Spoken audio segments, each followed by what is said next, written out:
కదా. 66 బైబిల్ పుస్తకాలలో దాదాపుగా హోషేయ గ్రంథం వరకు మనము కొన్ని విషయాలు తెలుసుకున్నాము కదా.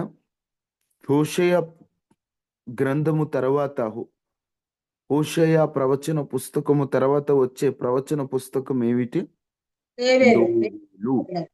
యోవేలు యోవేలు అనేటువంటి ప్రవక్త గూర్చినటువంటి వివరాలు ఏ పుస్తకములో కానీ, ఏ ప్రత్యేక గ్రంథాల్లో కానీ, బైబిల్లో మరో చోట కానీ ఎక్కడ రాయబడి ఉండవు. ఎందుకంటే ఆ భక్తుని యొక్క చరిత్ర కాస్త దేవుడు మరుగు చేశారు. ఆ యోవేలు గ్రంథం గురించి మనం తెలుసుకునేటువంటి విషయం ఏమిటంటే, ఈ యోవేలు గ్రంథములో దాదాపుగా 3 అధ్యాయాలు మనకి కనిపిస్తాయి. యోవేలు గ్రంథములో ఈ 3 అధ్యాయాల్లో ప్రాముఖ్యంగా మిడతల దండు గురించి, తీవ్రమైనటువంటి క్షామము, కరువు గురించి ఈ ప్రవక్త ప్రవచించారు. ప్రజలు తమ పాపాల నుండి విడుదల పొంది దేవుని వైపు మళ్ళాలని దేవుడు కోరుకుంటున్నాడని, దేవుడు తన ప్రజలను మరలా పునరుద్ధరిస్తాడు, మరలా దీవిస్తాడు. దేవుడు తన ప్రజలకు చేసిన వాగ్దానాలు మర్చిపోలేదు. దేవుడు వాగ్దాన ప్రకారంగానే దేవుడు ఆశీర్వదిస్తాడు. దేవుడు అందరిపైన తన ఆత్మ కుమ్మరిస్తాడు, ఏ ఒక్కరిని విడిచిపెట్టడు అని ఈ యోవేలు ప్రవచన గ్రంథములు ప్రవచిస్తాడు. ప్రాముఖ్యంగా 1వ అధ్యాయము 2వ అధ్యాయం 17 వరకు మిడతల దండు గురించి రాయబడి ఉంటుంది. 2వ అధ్యాయము 18 నుండి 27 వరకు పునరుద్ధరణ వాగ్దానం, మరలా వాళ్ళని దేవుడు ఎలా కరువు నుంచి విడిపిస్తాడనే ఒక వాగ్దానం గురించి. 2వ అధ్యాయం 28 నుంచి 3వ అధ్యాయం 21 వరకు దేవుని దినం, దేవుడు ఉగ్రుడై వచ్చినప్పుడు ఎలా ఉంటుందో యోవేలు గ్రంథంలో రాయబడి ఉంటుంది. యోవేలు గ్రంథాన్ని చదువుతున్నప్పుడు ఒకటే అర్థం చేసుకోవాలి, దేవుడు తన ప్రజలకు క్షామము కలిగిన, మిడతల దండొచ్చిన తమ ప్రజల పాపాలను ఒప్పుకుంటే దేవుడు కనికరిస్తాడని, ఆయన ప్రేమ, వాగ్దానం, ఆయన ఉగ్రత, ఆయన అనుభవించిన శ్రమ, వీటి గురించి యోవేలు గ్రంథములో వ్రాయబడి ఉంటాయి. ఇది యోవేలు గ్రంథం గురించి షార్ట్ కట్లో చెప్పాలంటే యోవేలు గ్రంథం యొక్క విషయాలు. ఓకే, మిమ్మల్ని అడుగుతున్నటువంటి బైబిల్ ప్రశ్న, బైబిల్ గ్రంథములో మొదటి ప్రవక్త ఎవరు? బైబిల్లో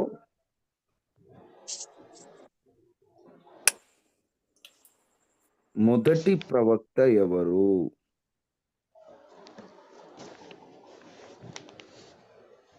నేను అడిగిన ప్రశ్న అర్థమైనదా? బైబిల్ గ్రంథములో మొదటి ప్రవక్త ఎవరు? ప్రవక్తగా మొదటిగా పిలువబడింది ఎవరు?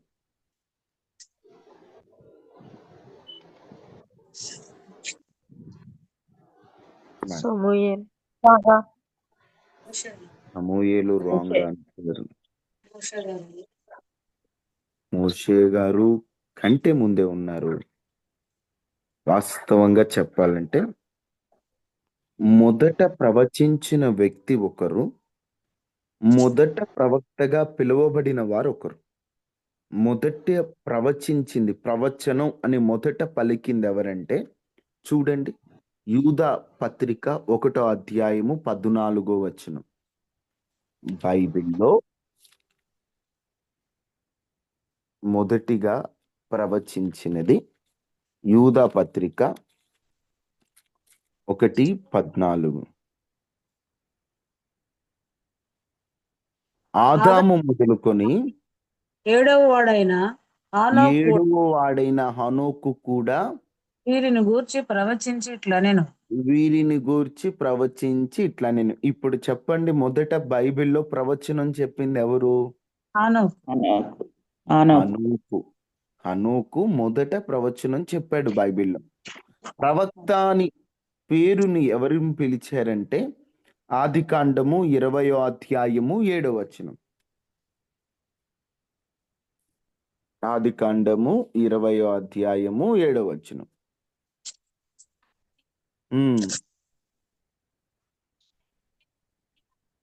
ఆ మనుష్యుని భార్యను తిరిగి అతనికి అప్పగింపుము,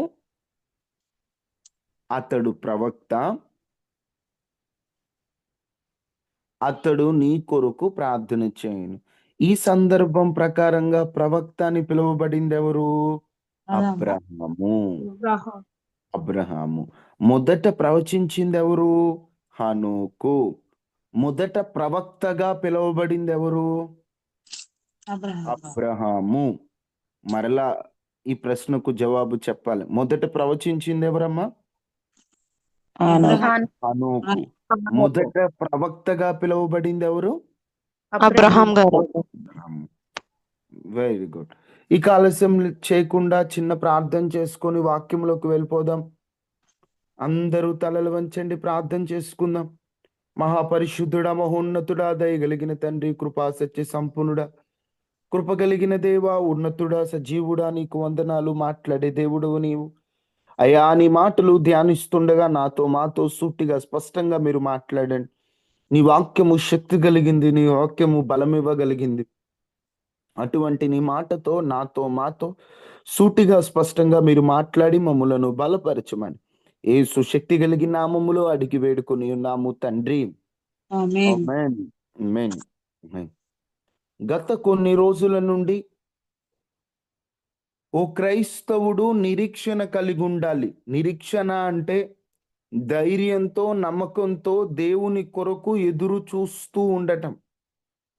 మనము అన్నిటి కొరకు నిరీక్షణ కలిగి ఉండాలి. అన్నిటికంటే ముఖ్యముగా అంతము వరకు దేవుని రాక కోసం ఎదురు చూస్తూ ఉండాలి.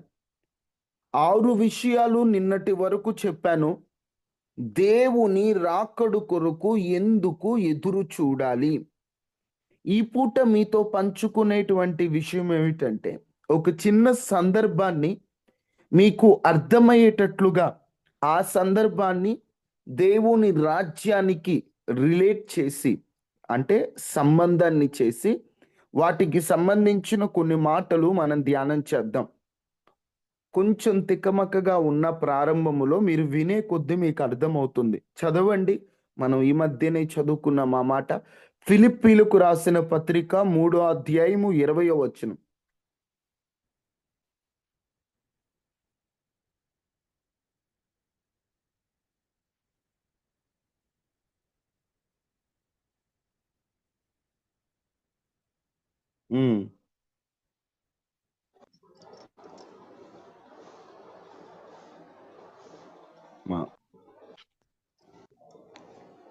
ఒకసారి ఒకరు గట్టిగా చదవండి. ఫిలిప్పీలకు రాసిన పత్రిక 3వ అధ్యాయము 20. మన పౌరస్థితి పరలోకమందున్నది నుండి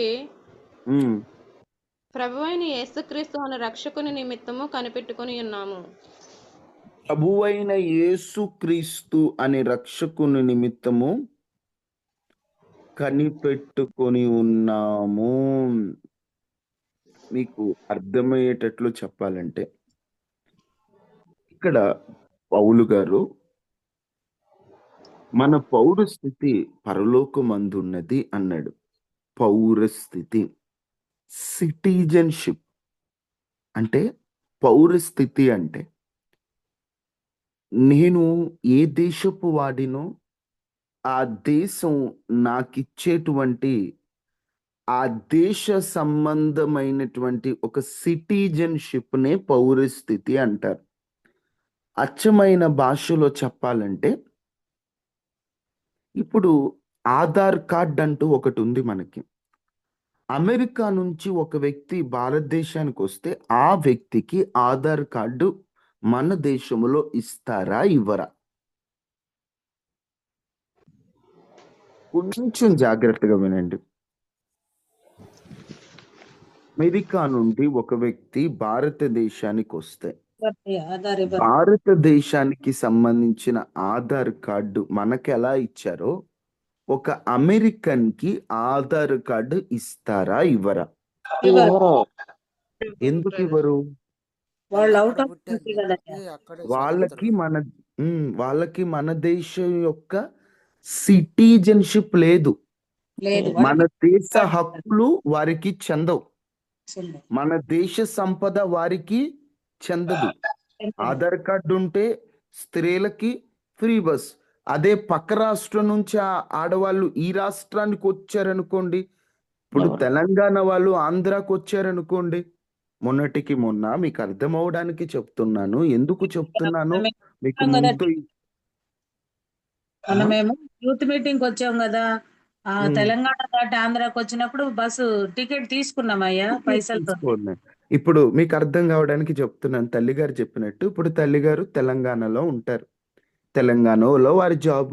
ఇప్పుడు వారు ఆంధ్రాకి మీటింగ్కి వచ్చినప్పుడు యూత్ మీటింగ్కి వారు ఆంధ్రాకు సంబంధించినటువంటి ఆ సిటిజన్షిప్ వారికి లేకపోవడం వల్ల వారేంటి, అందరు ఆడవాళ్ళు ఆధార్ చూపించి ఫ్రీగా వెళ్తుంటే పక్క రాష్ట్రానికి చెందిన వాళ్ళు కాబట్టి వాళ్ళేంటి డబ్బులు ఇచ్చి టికెట్ తీసుకోవాల్సి వచ్చింది. ఎందుకు ఈ మాట చెప్తున్నానంటే, ఒక రాష్ట్రమైనా ఒక దేశమైనా ఆ దేశ రాష్ట్రం యొక్క పౌరస్థితి నీవు కలిగి ఉంటే ఆ దేశములో నువ్వు ఉండటానికైనా ఆ దేశం యొక్క హక్కులు నీకు పనిచేస్తాయి.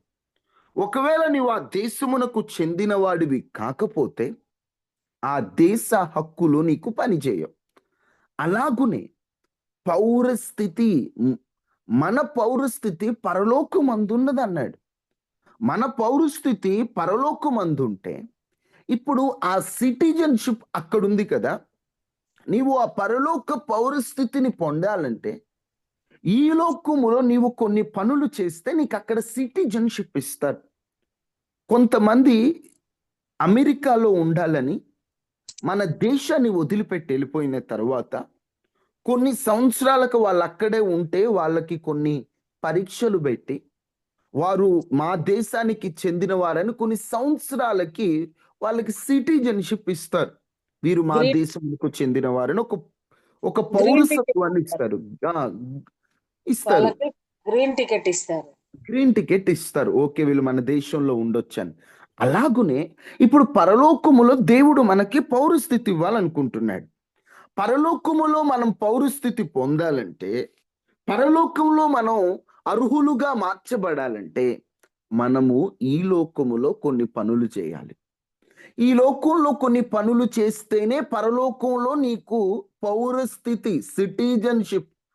ఇప్పుడు ఆంధ్ర వాళ్ళకి ఎలాగైతే కొన్ని హక్కులు ఉన్నాయో, పరలోక హక్కులు అనుభవించాలన్నా, పరలోక రాజ్యములో నీ ఉండాలన్నా, పరలోకం యొక్క ఆనందాన్ని అనుభవించాలన్నా, యుగ యుగాలు ఆయన రాజ్యములో వారసునిగా నీ ఉండాలన్నా నీవు కొన్ని పనులు చేయాలి.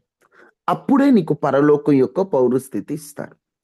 లేదా నీకు పౌరస్థితి రాదు. మీకు అర్థం అవ్వడానికి ఓ చిన్న సందర్భం. పౌలు గారి గురించి మనం ధ్యానం చేస్తే, వాస్తవంగా పౌలు గారు ఆయన అసలు పేరు సౌలు. ఈ సౌలు తార్సు అనేటువంటి పట్టణంలో జన్మించాడు. తార్సు.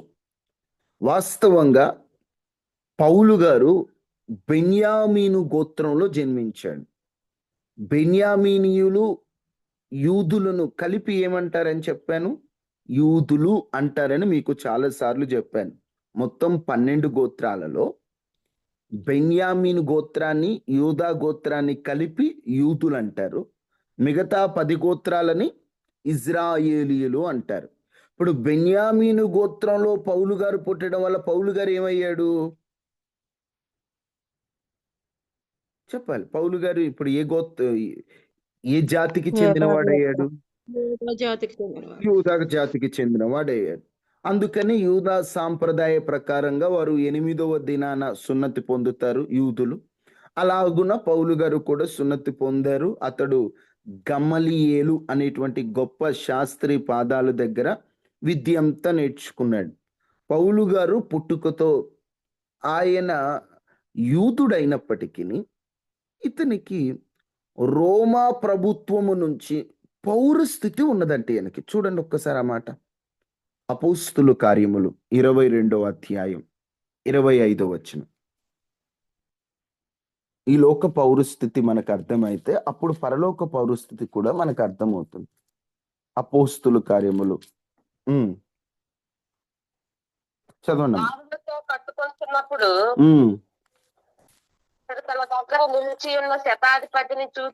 అతడు తన యొద్ద నిలిచి ఉన్న శతాధిపతిని చూచి శిక్ష విధింపకయే రోమియుడైన మనుషుని కొరడాలతో కొట్టుటకు నీకు అధికారం ఉన్నదా అని అడిగాను. నీకు అధికారం ఉన్నదా అని అడిగాను. 27వ వచనం. అప్పుడు సహస్రాధిపతి వచ్చి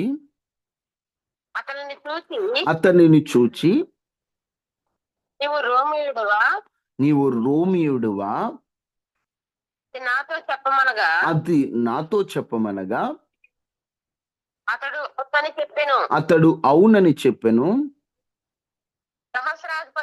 సహస్రాధిపతి నేను బహుద్రవ్యం ఇచ్చి పౌరత్వము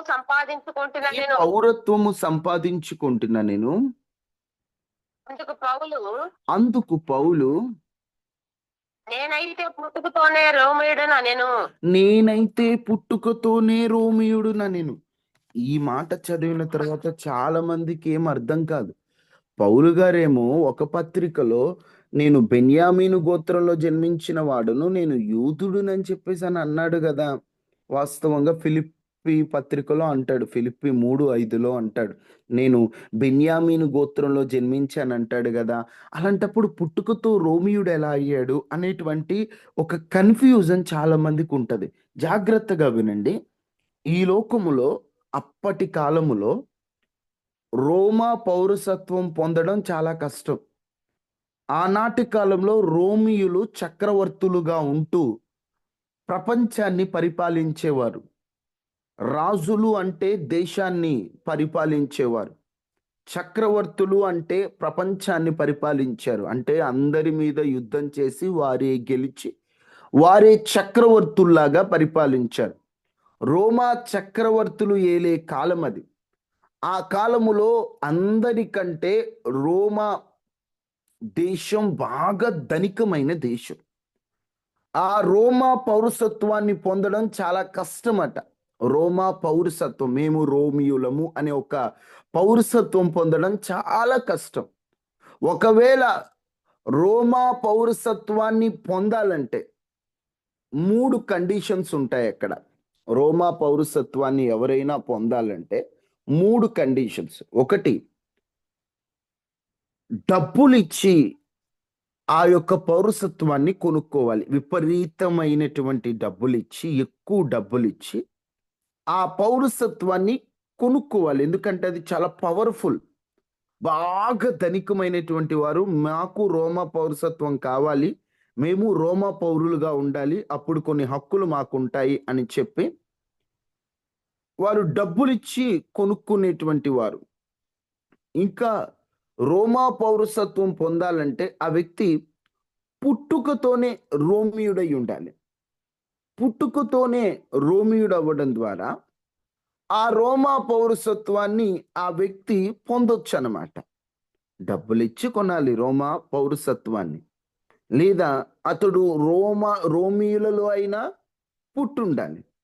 3, ఆ యొక్క రాజు దయదలిచి కొంతమందికి పౌరసత్వాన్ని ఇవ్వాలి.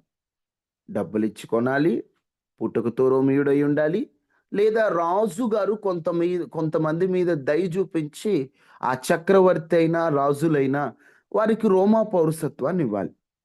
వాస్తవంగా సౌలు అంటే పౌలుగా తర్వాత మారిన ఈ సౌలు వాళ్ళ నాన్నగారు ఓడలో వ్యాపారం చేసేవారు. వారు తార్సు పట్టణంలో ఉండేవారు. తార్సు పట్టణములో విపరీతమైన, ఆ దేశమే ధనిక దేశం అంటే తార్సు పట్టణం అనేటువంటిది ఇంకా మంచి పట్టణం, బాగా డబ్బులున్న పట్టణం. అక్కడ ఓడల్లో వ్యాపారం చేసేవాడు అన్నమాట సౌలు గారి వాళ్ళ నాన్నగారు. ఓడలో వ్యాపారం చేయడం అంటే అప్పటి కాలంలో చాలా గొప్ప విషయం. ఇప్పుడు ఫ్లైట్లో ఎలా అయితే బిజినెస్ డీల్ చేసుకుంటారో అప్పుడు ఓడల్లో డీల్ చేసుకునేవారు. అలాగున ఆయన వల్ల మాకు ఉపయోగం ఉంది, ఆయన మావాడు అనిపించుకోవాలని సౌలు వాళ్ళ నాన్నగారిని మావాడు అనిపించుకోవడానికి రోమా పౌరసత్వాన్ని సౌలుకి ఇచ్చారు. వాళ్ళ నాన్నకి ఇచ్చారు. వాళ్ళ నాన్నకి ఇచ్చినటువంటి పౌరసత్వాన్ని నాకు కావాలని చెప్పి, అంటే తండ్రికి ఇచ్చినప్పుడు తండ్రి కుమారుడైనటువంటి పౌలు గారికి కూడా, సౌలు పౌలు అని కన్ఫ్యూజ్ అవ్వద్దు, వారు ఒకరే. ఈ సౌలు గారికి కూడా ఆ పౌరసత్వం వచ్చింది. ఎలా వచ్చిందంటే రాజుగారు దయదలిచి సౌలు వాళ్ళ నాన్న వల్ల వాళ్ళకు ఉపయోగం ఉంది కాబట్టి బిజినెస్ డీలింగుల కోసం, వ్యాపార లావాదేవీల కోసం సౌలు వాళ్ళ నాన్నగారికి రోమా పౌరసత్వాన్ని ఇచ్చారు. ఆ రోమా పౌరసత్వాన్ని ఇవ్వడం ద్వారానే పుట్టుకతోనే సౌలు గారు రోమియుడిగా పుట్టాడనమాట. చాలా మందికి ఒక అనుమానం, సౌలు గారిని ఎన్నో హింసలు పెట్టారు. అపోస్తుల కార్యములు చదువుతున్నప్పుడు జైల్లో వేయడం, హింసలు పెట్టడం. మామూలుగా అన్ని హింసల కంటే ఘోరమైన హింస ఏంటి? సిలువేయడం కదా. పేతురు గారిని ఎలా చంపారు? తలకిందులుగా తలకిందులుగా సిలువ వేసి చంపారు. ఆంద్రేయ గారిని ఎలా చంపారు? ఎక్సాకారములో సిలువేసి చంపారు. ఇప్పుడు వారందరూ సేవ చేశారు, గొప్ప సేవకులే. అందరికంటే 1% అంటే అందరూ సేవకులే, ఎవరి సేవ వాళ్ళది. కొంచెం ఎక్కువ కష్టపడింది ఎవరంటే పౌలు గారు. ఇప్పుడు పౌలు గారికి ఎందుకు సిలువ వేయలేదని ఎప్పుడన్నా అనుమానం వచ్చిందా? ఎందుకు వేయలేదంటే రోమా పౌరసత్వం కలిగిన వారికి సిలువ వేయకూడదు. రోమా పౌరసత్వం కలిగిన వారిని ఎవరు పడితే వారు శిక్షించకూడదు.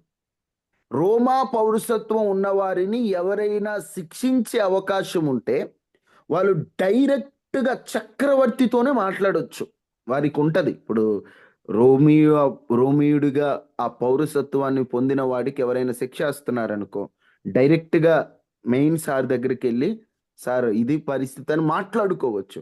వారిని ఎవరు పడితే వారు శిక్షించడానికి అవకాశం లేదు. ఎవరు పడితే వారు వారిని నోటికొచ్చినట్లు మాట్లాడడానికి కూడా అధికారం లేదు. ఇప్పుడు సౌలు గారు అంటే చాలా మంది కోపం పౌలుగా మారాక, కానీ ఆయన ఎందుకు చంపకుండా అపోస్తుల కార్యములో ఆయన ఎందుకు అలా బ్రతికించారంటే ఈ పౌరసత్వం ఆయన కొండబట్టే. మీరు ఇప్పుడు చదువుతుంటే మీకు అర్థమవుతుంది. ఇప్పుడు చదవండి, ఇప్పుడు క్లారిటీగా మీకు అర్థమవుతుంది. 22వ అధ్యాయం 25వ వచనం నేను చదువుతాను, అందరు వినండి, మీకు అర్థమవుతుంది.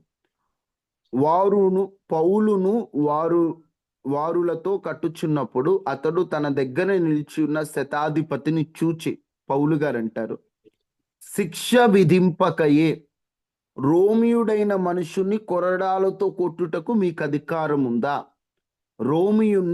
రోమా పౌరసత్వం కలిగిన వారిని కొరడాలతో కొట్టే అధికారం మీకు లేదు, శిక్ష పడక ముందే. ఆ శతాధిపతి, అక్కడున్న అధికారి, శతాధిపతి అంటే 100 మందికి ఒక అధిపతి, మన ఎస్ఐ లాగా. ఆ ఎస్ఐ గారు ఆ మాట విని సహస్రాధిపతి ఎద్దుకు వచ్చి, నువ్వేం చేయబోతున్నావు? ఆ మనుషుడు రోమియుడు సుమి అనేను. సహస్రాధిపతి, శతాధిపతి అంటే 100 మందికి అధిపతి. వాళ్ళ హెడ్ ఆఫీసర్ ఉంటారు కదా, ఆ హెడ్ ఆఫీసర్ వచ్చి, నువ్వేం చేస్తున్నావో నీకు అర్థమవుతుందా? ఈ మనుషుడు రోమియుణ్ణి ఇష్టం వచ్చినట్లు శిక్షించడానికి లేదు. అప్పుడు సహస్రాధిపతి వచ్చి అతన్ని చూచి, నువ్వు రోమియుడువా అని అడిగారు. అప్పుడు వెంటనే పౌలు గారు ఏమంటాడు? అవునని చెప్పాను. సహస్రాధిపతి, ఇప్పుడు ఈయనకెట్లా వచ్చింది రోమా పౌరసత్వం? నేను బహుద్రవ్యం ఇచ్చి ఈ పౌరసత్వము సంపాదించుకుంటున్నా నేను.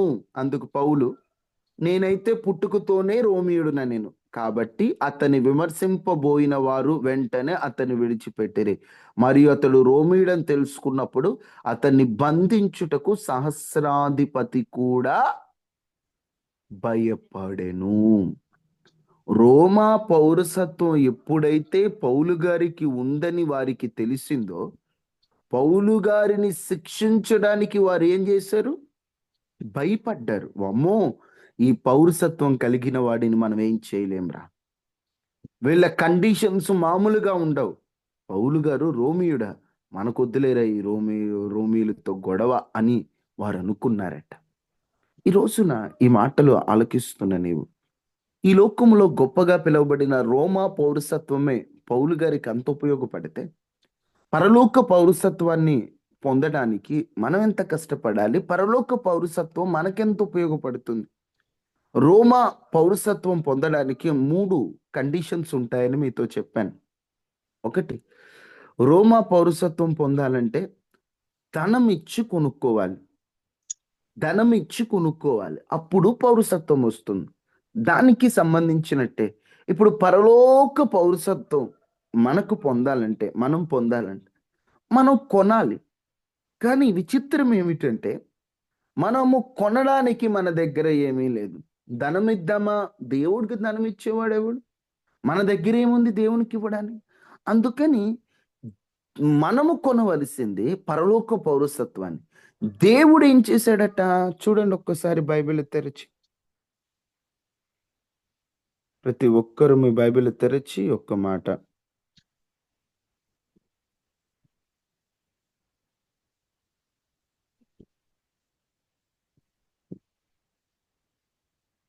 మొదటి కొరింథీ 7:23.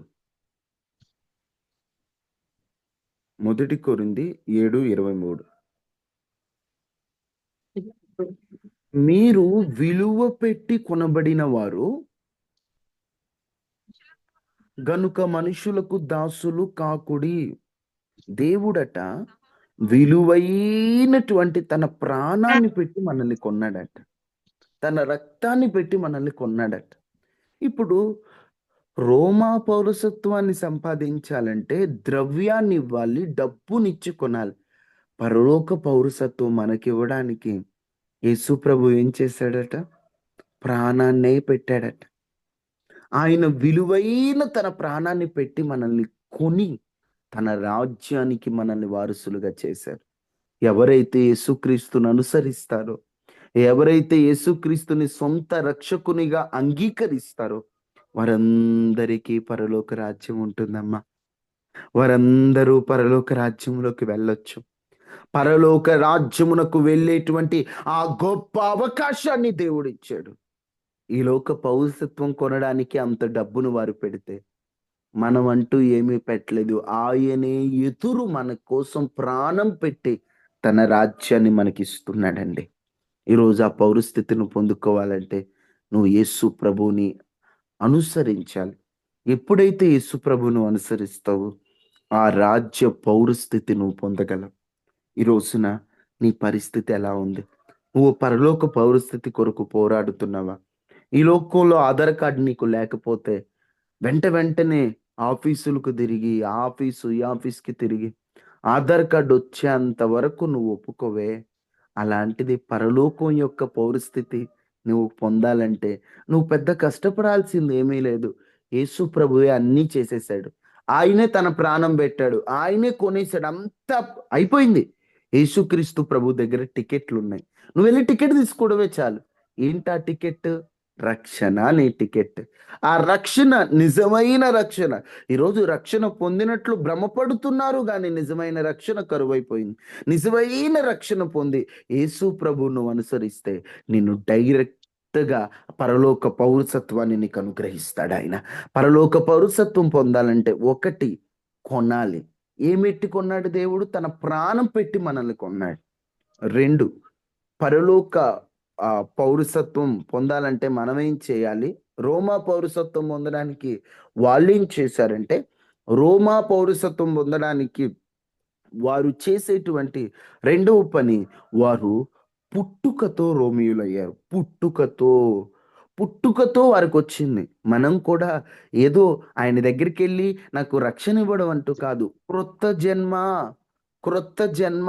ఏంటి క్రొత్త జన్మ? ఒక క్రైస్తవుడు క్రొత్తగా జన్మించాలి. క్రొత్తగా జన్మించడం అంటే యేసుక్రీస్తులో జన్మించాలి. బాప్తిసం పొందాలి. బాప్తిస్మం అంటే ఏంటి? బాప్తిజం, బాప్టైజ్ అంటే పాతి పెట్టబడుట. ఈ లోక ప్రకారంగా చనిపోయి యేసుక్రీస్తులో జన్మించాలి. ఎప్పుడైతే యేసుక్రీస్తులో నువ్వు జన్మిస్తావో అప్పుడు నువ్వు కొత్తగా పుట్టినట్టు. అప్పుడు నీకేంటి? నువ్వు పుట్టుకతోనే నువ్వు పరలోక పౌరసత్వాన్ని పొందావు. ఆ పుట్టుకతోనే పౌరసత్వం పొందుతావు. క్రీస్తులో జన్మించాలి. చాలా మంది ఏంటంటే ప్రార్థనకి వెళ్తారు కానీ బాప్తిసం అందరు. బాప్తిసం లేకపోతే ఎలాంటిదంటే టికెట్ లేని ప్రయాణమే. నేను యేసు ప్రభు గురించి నేను తెలుసయ్యా నేను వచ్చేస్తానంటే కుదరదు. ఇప్పుడు ట్రైన్ ఎక్కావు, ఎక్కడికి వెళ్ళాలో తెలుసు, హైదరాబాద్లో ట్రైన్ ఎక్కావు, విజయవాడ వరకు వెళ్తున్నావు, ట్రైన్ ఎక్కేసి టికెట్ లేదు నాకు విజయవాడ వెళ్ళాలని తెలుసు, నేను వెళ్తానంటే ఒప్పుకుంటాడా టీసీ? ఒప్పుకోడు. నువ్వు హైదరాబాద్ నుంచి విజయవాడ వెళ్ళాలని నీకు తెలిస్తే సరిపోదు, దానికి తగిన లైసెన్స్ నీకు ఉండాలి. నేను పరలోకం పోవాలి, యేసయ్యతో ఉండాలి, పరలోకం కొరకు ఎదురు చూస్తున్నా, నేను వెళ్తానంటే కాదు. ఆ పరలోకం వెళ్ళడానికి అర్హుడిగా నేను ఉన్నానా?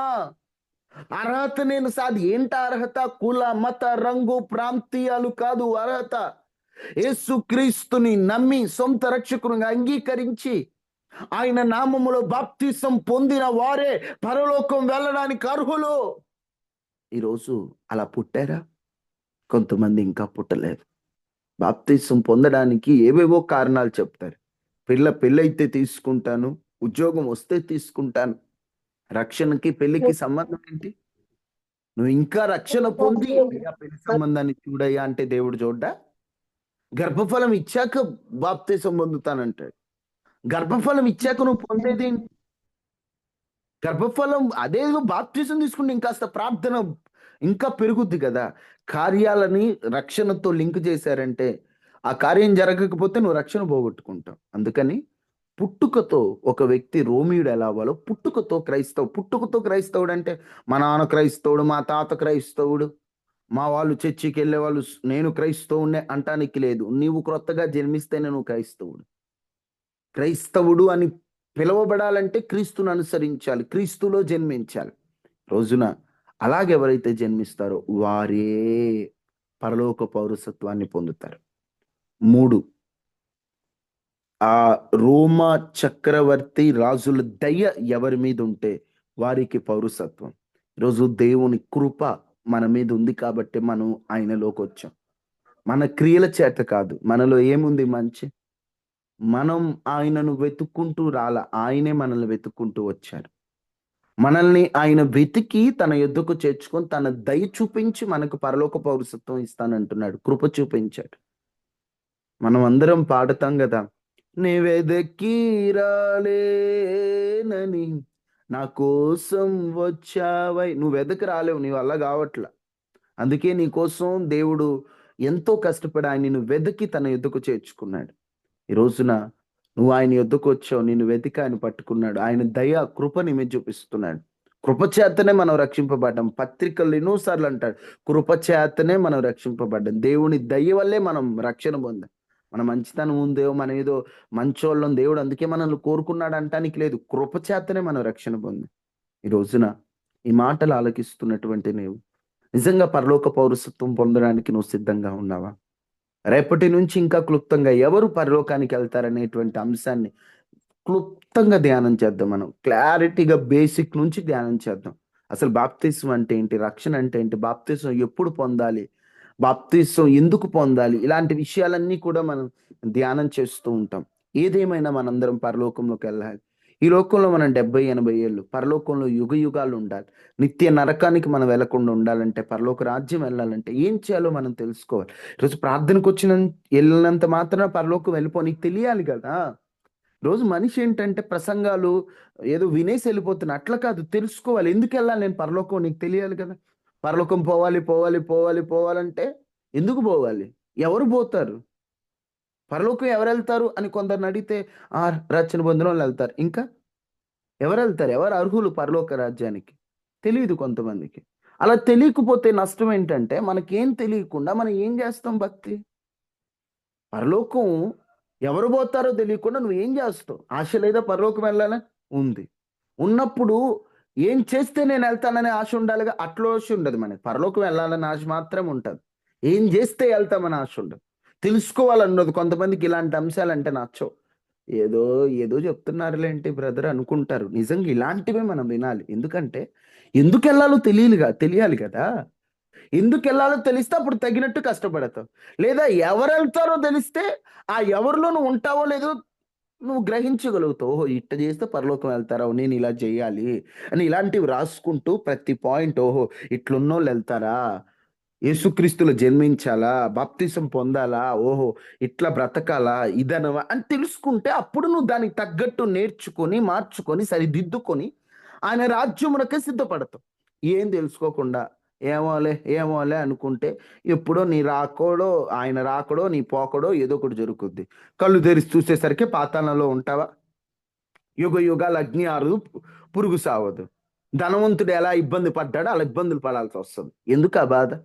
నేను పరలోకం వెళ్ళాలంటే నేనేం చేయాలి, ఎవట్లా ఉండాలి, మేము ఎలా నడుచుకోవాలి, ఎవరు అర్హులు పరలోకం, నేను అర్హునిగా ఉన్నానా ప్రభువా, నన్ను అర్హునిగా మార్చు, నన్ను సిద్ధపరచు నీ రాజ్యానికి అని ప్రార్థన చేసుకుంటూ ప్రార్థనా పూర్వకంగా మనందరం సిద్ధపడదాం. దేవుడు ఈ వాక్యాన్ని మన వినికిడిలో ఫలింప చేయనుగాక. ఆమెన్. ఈరోజు అంశాన్ని మరలా ఒక్కసారి అలా రివైజ్ చేస్తాను.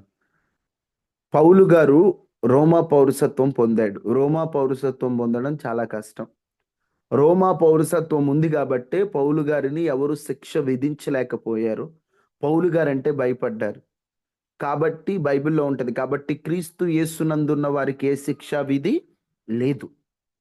శిక్ష నుండి తప్పించుకోవాలంటే మనం కూడా పౌరసత్వం పొందాలి. ఒక్కసారి ఆ మాట ఒక్కడు చూస్తారు. కాబట్టి క్రీస్తు యేసునందు ఉన్న వారికి ఏ శిక్షా విధి లేదు అనేటువంటి ఒక్క మాట. రోమా 8:1.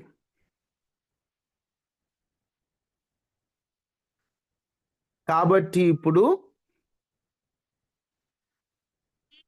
క్రీస్తు యేసునందున్న వారికి ఏ శిక్షా విధియు లేదు. ఏ శిక్షా విధి లేదు. ఆనాడు శిక్ష నుండి తప్పించుకోవడానికి పౌలు గారు ఏం చేశారు? నేను రోమియున్నని చెప్పాడు. ఈరోజు నువ్వు నరకమని శిక్ష తప్పించుకోవాలంటే క్రీస్తు యేసునందు ఉండాలి. ఆ పౌరసత్వం ఆయన బ్రతికించింది. ఈ పౌరసత్వం నిన్ను బ్రతికిస్తుంది, పరలోక పౌరసత్వం. రోమా పౌరసత్వాన్ని పొందడానికి పౌలు గారు ఆనాటి కాలంలో పౌలు గారైనా అక్కడున్న జనులు చేసిన 3 పనులు పరలోక పౌరసత్వం పొందడానికి మనం చేయాల్సిన 3 పనులుగా వాటిని కలిపి మీతో చెప్పాను అంతే. 1, డబ్బులు ఇచ్చి కొన్నారు. యేసు ప్రభు తన ప్రాణం ఇచ్చి కొన్నాడు. 2, పుట్టుకతోనే వారు రోమీయులయ్యారు. యేసుక్రీస్తులో జన్మించడం ద్వారా క్రైస్తవులయ్యాం. రాజుగారి దయ ద్వారా వారు పౌరసత్వాన్ని పొందారు. యేసుక్రీస్తు ప్రభు కృపచేత మనం రక్షింపబడ్డాం. అది ఈ పూట మీతో పంచుకున్నటువంటి చిన్న విషయం. అందరూ తలలు వంచండి, ప్రార్థన చేసుకుందాం. మహాపరిశుద్ధుడా, మహోన్నతుడా, ఈ లోక పౌరస్థితి కొంతకాలమే. ఆ పౌరస్థితి ఆనాడు పౌలు గారిని అంత బ్రతికిస్తే పరలోక పౌరస్థితి కొరకు మేము ఎంత కష్టపడాలయ్యా. కానీ ప్రభువా అయ్యా, పరలోక పౌరసత్వం గురించి మేము కష్టపడలేకపోతున్నామయ్యా. నీ రాజ్యానికి తగ్గట్టు సిద్ధపడలేకపోతున్నామయ్యా. ఏదో వాక్యాన్ని విని వెళ్ళిపోతున్నాం కానీ అయ్యా, వాక్య ప్రకారంగా బ్రతకడం మాకు కష్టమవుతుంది రాజా. వాక్య ప్రకారంగా జీవించడం ఇబ్బంది అవుతుంది అయ్యా. మమ్మల్ని సిద్ధపరచండి, వాక్య ప్రకారంగా బ్రతకడానికి సహాయం చేయమని ఈరోజు ఉదయకాల ప్రార్థనలో ఎవరెవరు ఏ సమస్యతో వచ్చారో చూస్తున్నారయ్యా. ఎవరెవరు ఏ ఇబ్బందులతో వచ్చారో చూస్తున్నారయ్యా. ఎవరెవరు ఏ నష్టాలతో వచ్చారో చూస్తున్నారయ్యా. ప్రతి ఒక్కరి జ్ఞాపకం చేసుకోండి అయ్యా. వారి సమస్యలు తొలగించండి అయ్యా. ఇబ్బందులు తొలగించండి అయ్యా. అప్పుల నుంచి విడిపించండి అయ్యా. రోగాల నుండి స్వస్థపరచండి అయ్యా. అపవాది కోరల నుంచి విడిపించండి అయ్యా. ప్రతి ఒక్కరికి తోడుగా ఉండండి అయ్యా. సమాధానాన్ని ఇవ్వండి అయ్యా. క్షేమాన్ని ఇవ్వండి అయ్యా. ప్రశాంతతని ఇవ్వండి అయ్యా. ఆనందాన్ని ఇవ్వండి అయ్యా. నీ పిల్లల్ని నీ రాకకై సిద్ధపరచండి అయ్యా. నీ బిడల పక్షాన మీరు నిలవండి అయ్యా. ఏ ఒక్కరి మీద అపవాది శక్తులు పనిచేయకూడదయ్యా. ఈ తుఫాన్లో కూడా నీ పిల్లల్ని మీరు కాపాడి క్షేమాన్ని అనుగ్రహించి ప్రతి ఒక్కరికి తోడుగా ఉండి ఆనందాన్ని ఇచ్చి వారికి ఉన్న ప్రతి సమస్య తొలగించి ఘనత, మహిమ, ప్రభావములు మీరు మాత్రమే పొందమని యేసు శక్తి కలిగిన నామములో అడిగి వేడుకొని ఉన్నాము తండ్రి. ఆమేన్. తండ్రి అయిన దేవుని ప్రేమ, కుమారుడైన యేసుక్రీస్తు వారి కృప, పరిశుద్ధాత్మ అన్యోన్య సహవాసం మనకి మన కుటుంబాలకి ప్రభు కృప తోడైండును గాక. ఆయన కంచె మన చుట్టూ, మన కుటుంబం చుట్టూ, మనకు కలిగిన వాటన్నిటి చుట్టూ వేయబడును గాక. అందరికీ వందనాలండి. అందరికీ వదలమ్మా. Praise Lord brother. Praise Lord అక్క. అందరికీ వందనాలండి.